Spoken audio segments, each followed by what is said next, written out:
My sincere hope was that the judge would let me present all of my evidence and new arguments, but I didn't have much time. The trial was in less than an hour, and all of my evidence and documents were still being processed at the FedEx print centre.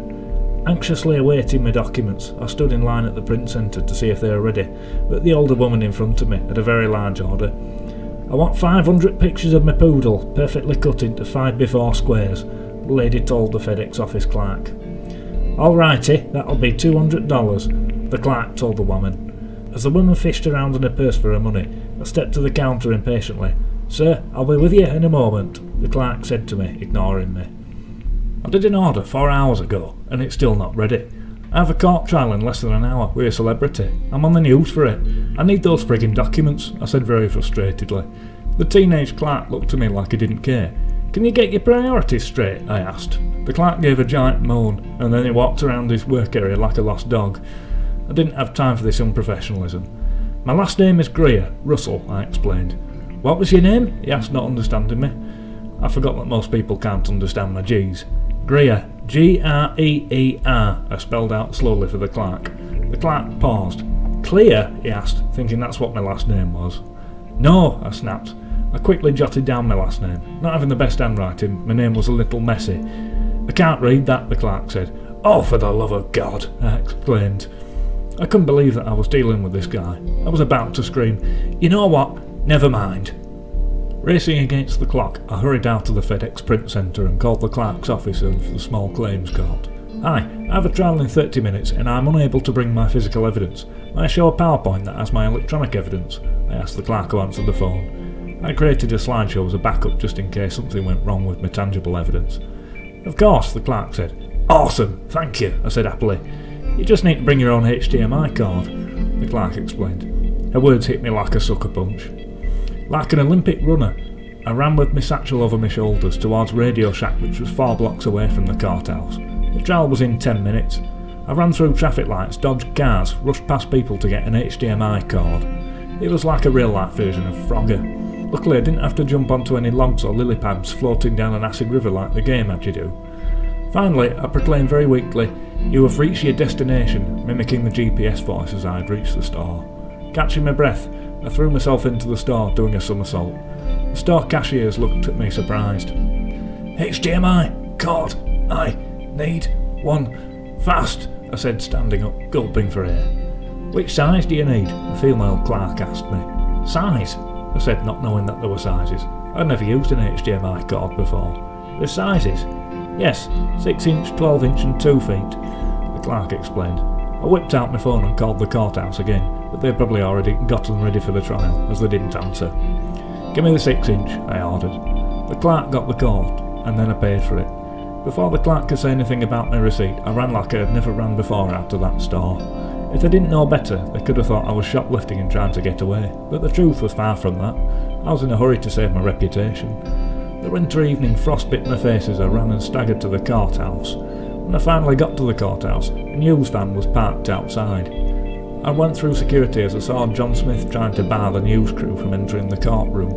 John was throwing a fit as the bailiff allowed the crew into the courtroom. As I entered the courtroom, the court gallery was packed with onlookers. Some I knew, most I didn't know.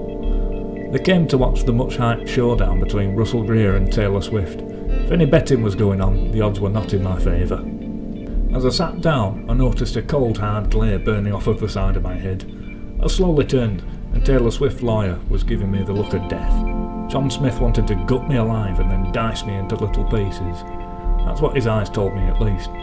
His stare got thrown off when the bailiff called out, "All arise." Everyone in attendance stood up as Judge Harris walked in. Judge Harris was an older man with grey hair and was heavy-set. I'd seen the judge before in public, but I'd never interacted with him. The roles of small claims court judges in Utah were a little unfair in how they were created. They weren't duly appointed as full-time judges who were supposed to study a case without bias. Small claims judges in Utah were unpaid judges who worked full-time jobs as attorneys in their own private practice who did volunteer work acting as judges in order to get their required hours. The judges weren't in it to be impartial and to bring about justice, as is what a judge is supposed to do. They just played the part in order to keep their licences as lawyers. It was a rigged and unfair system. "Thank you," the judge said as he sat down. "You all may be seated." The court audience sat down upon the judge's instruction. We are here today because one man thought he was wrong to be a famous celebrity, and so he felt the need to sue her. Before we begin, let me just remind everybody that this court does not entertain frivolous, malicious, hawky lawsuits, the judge openly lectured, though he most likely directed the lecture at me. He paused for a moment, collecting his thoughts. The case that comes before us today is the case of Russell Godfrey Greer versus Taylor Swift. Is Mr. Greer present today? The judge asked. Timidly, I stood up. Yes, sir, I said, raising my hand. The judge rolled his eyes. Is Taylor Swift or her counsel here today? The judge asked. John Smith proudly stood up, doing a little strut. Right here, sir, John exclaimed, striking a poser's pose. Show off, I coughed quietly. All right, may the two parties come to the designated seating, the judge invited. John Smith skipped excitedly to his seat, ready to eat me alive. Nervous because I did not have my physical evidence, I staggered to my table. Before I could sit down, John Smith jumped up. I almost thought he was going to start dancing on the table. He was so excited to beat me on live TV. The news crew filmed in the corner of the room. I would like to go first, John cockily said. OK, the judge accepted. I tried interjecting the energetic John Smith. Your Honour, in the traditional court system, the plaintiff is allowed to present his evidence first, as he is the one bringing the complaint. I tried explaining to the fake judge. Do you have your evidence, if any? The judge inquired. It's stuck at FedEx, I said. The audience and the court gallery began laughing. That doesn't help you, the judge said condescendingly. But I have my laptop here with electronic evidence, I explained before John cut me off. He has no evidence, John whined. He did it to get Taylor Swift to go on a date with him. I shook my head, disagreeing with John's false assertion. HDMI cable? The judge asked. Yeah, I said happily, digging in my satchel for it. The bailiff approached me. Is it 12 inches? The bailiff asked. No. Why? I asked. We have to connect it to the TV, which is a foot high. The bailiff explained. I felt so embarrassed. I didn't know this information. I only have a 6-inch cable, I responded. Whoops, sorry Charlie, the judge said in a rude tone. John raised his loud voice. May I proceed to go first? John asked impatiently, acting like he was going to wet himself. Go ahead, Mr. Smith, the judge welcomed John's pleas. Thank you.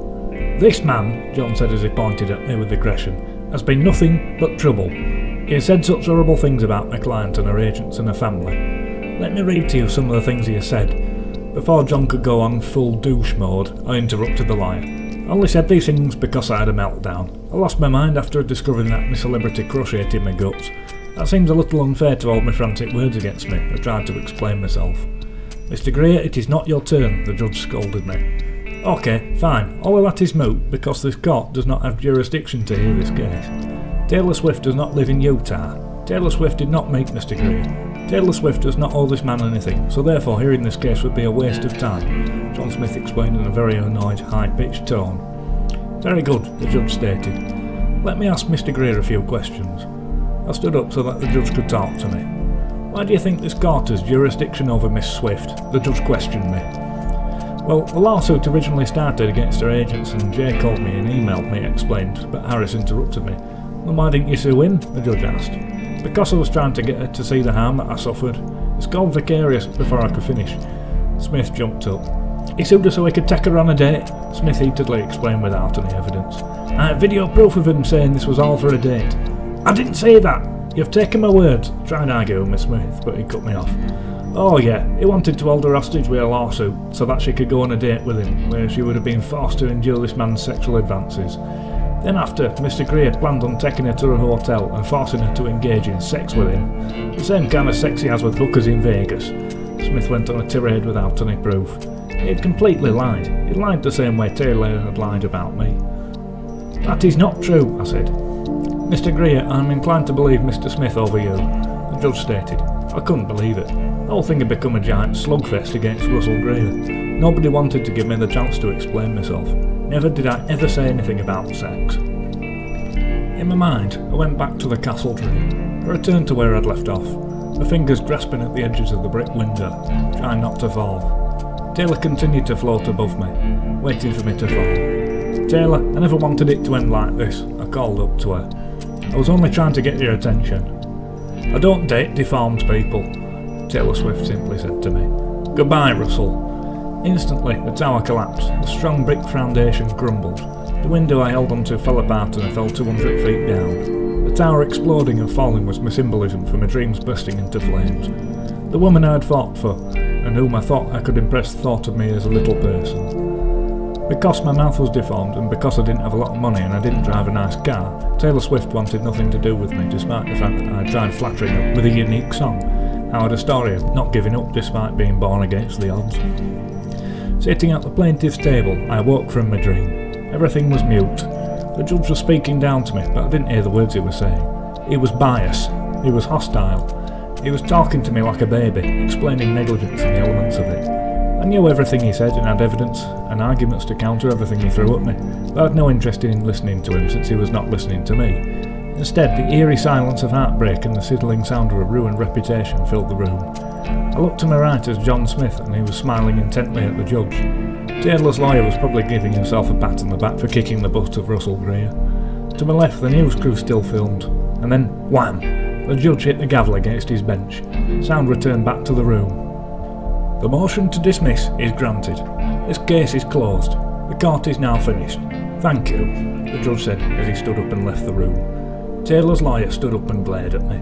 He'd finished his job and was ready to go home and probably open a bottle of champagne and celebrate my defeat.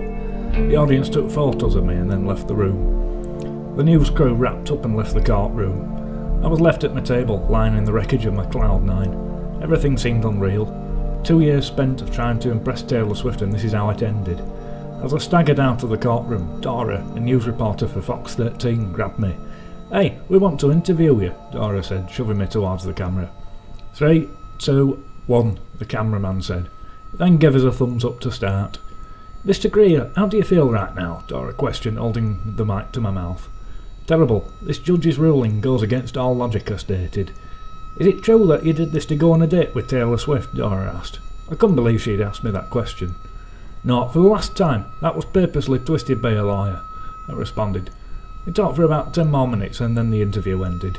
As they packed up, I could tell that the news crew thought of me as a weirdo like everybody else had.